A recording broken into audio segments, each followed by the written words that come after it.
Hi, and welcome to the Morton Brown Family Wealth Intentional Wealth Update. I'm Katie Brown, and I'm joined today with Dennis Morton and Cody Demmel. Hi, guys. Hey, how you doing?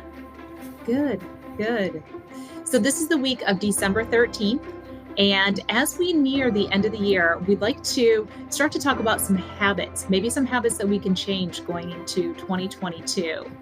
So we're going to go through a couple of ideas for you and throw in some ideas of our own. In addition to that, we also want to touch on inflation. I know that has been a hot topic for a lot of people. The Fed just met today. We have a couple of updates from their meeting as well. So why don't we kick off? Cody, what were some of the outcomes of the Fed meeting today? The market was pretty focused on what the Fed Reserve meetings were going to say today with the higher inflation numbers we've seen over the past couple months. They came out with their tapering process over the next couple months. So right now, in November, they were still buying $120 billion of bonds every month. They reduced it to $90 billion in December, and now they reduced it even farther in January down to $60 billion, hopefully to fight some of the inflation numbers going forward. Yeah, I think some of the numbers that have come out just in the last couple of months, it's been evident at the grocery store, at the gas pump, a lot of other places. But I think we're going to talk about habits and inflation today. Inflation, something just happens so incrementally. I mean, it feels like it's moving fast. It's just little by little by little, like filling up that bucket. And the concern if you're an investor is that if the Fed moves too slow, then inflation becomes its own boogeyman inside the markets. If the Fed moves too fast, that's usually what happens when bull markets end. Is the Fed moves too fast, puts a stop to economic activity, and we're left with a recession. So it's really a delicate balance that they're in right now. Yep. And then they also came out in their earnings that they expect between 2 and 3 interest rate hikes in 2022. Obviously, they'll see how the tapering process goes over the next couple months. But that was a change from the meetings they had a couple months ago. Cody, you had a chart too that we found, that chart courtesy of Charlie Bellello at Compound Capital Advisors. This is called the real Fed funds rate. Cody, what is this showing us? Yeah, so this goes back over 40 years, back to 1980 for the effective fund rate, and then minus the inflation number. So this is pretty much the real yield that you're getting on safe money.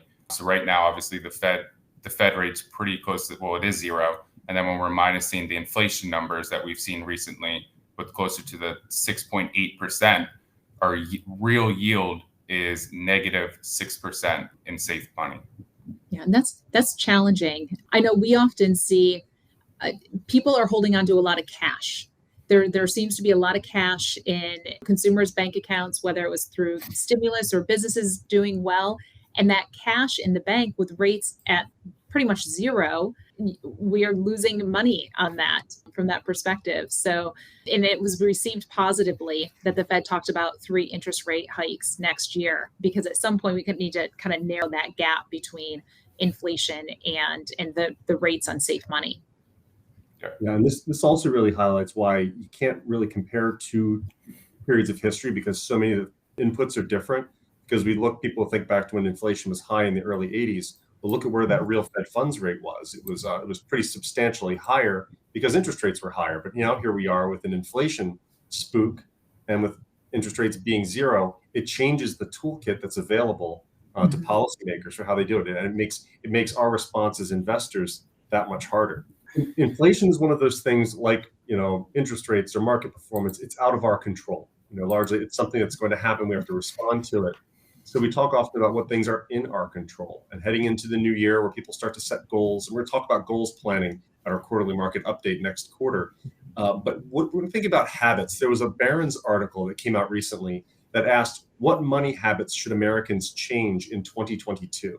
And they interviewed several financial advisors and had some interesting feedback from the advisors. Katie, what were some of the suggestions coming out of that advisory group about habits and things that you can do little by little to stack the deck in your favor?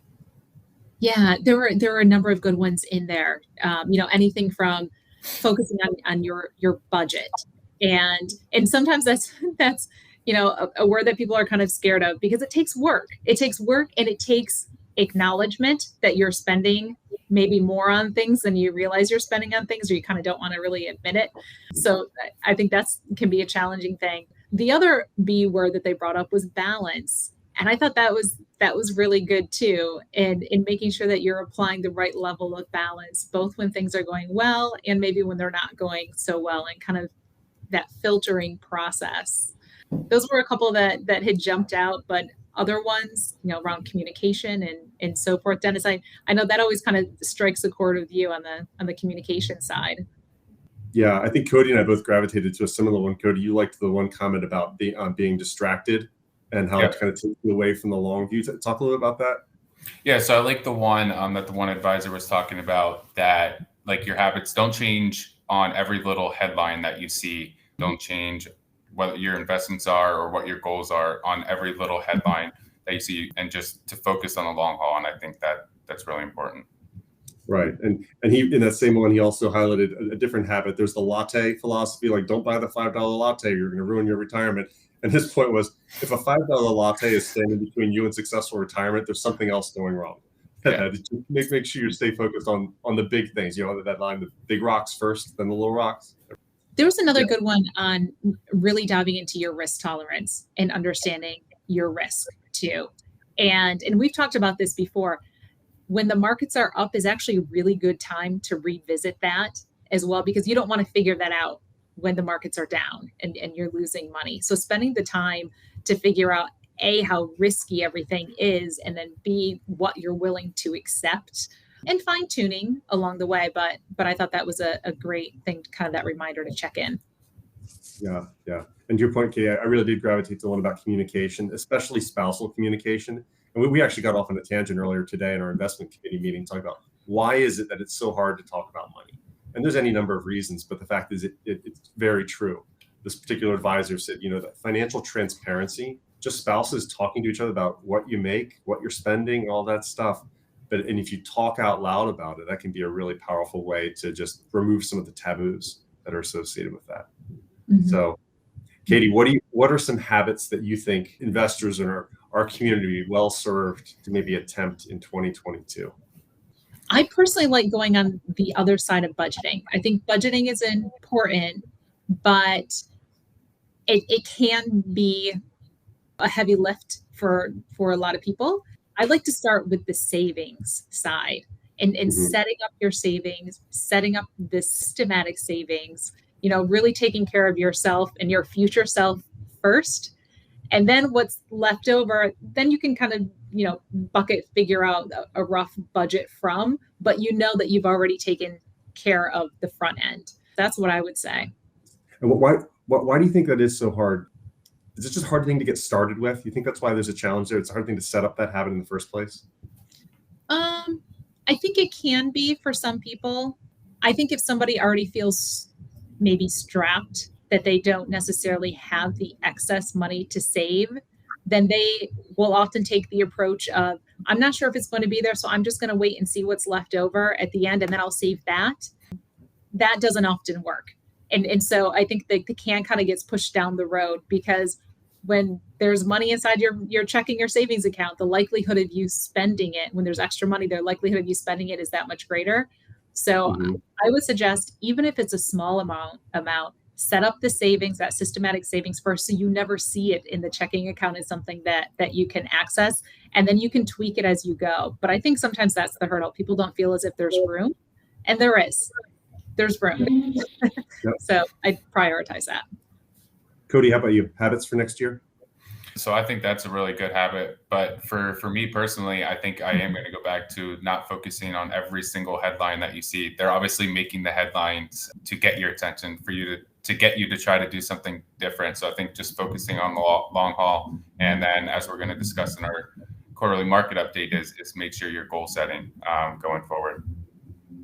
Yeah, I think my habit is it's kind of, I think there's a parallel to what you said, Katie, is that sometimes people don't save $100 because they can't save 1,000. They're like, well, if I can't put aside a whole bunch, I won't even start. Why bother? My good habit, I think, goes down to digesting information and having a good system with it, like developing a good reading habit. And sometimes people don't read, 10 pages of a book because they can't think of finishing the whole book. It's just too much to digest. But if you build that little habit of reading in a diverse way, trying to avoid the news flow, I think it just does a lot for creating that patient mentality that an investor needs to succeed. So I'd advocate some form of a reading habit, fiction, nonfiction, but just to break the cycle of kind of the headlines and the chirpy news out there. Yeah, I think those are all great ways to kind of set yourself up for success next year. Well, thank you for tuning in today to this Intentional Wealth Update with Morton Brown Family Wealth. Hopefully we gave you guys some ideas of maybe some habits that you can tweak going into next year, or to kind of think through something else that maybe we didn't talk about. But it is important. It's a good exercise just to kind of think through how to set yourself up for success going forward. So we really appreciate you tuning in. We hope that you have a great week, and we hope you have a wonderful holiday season.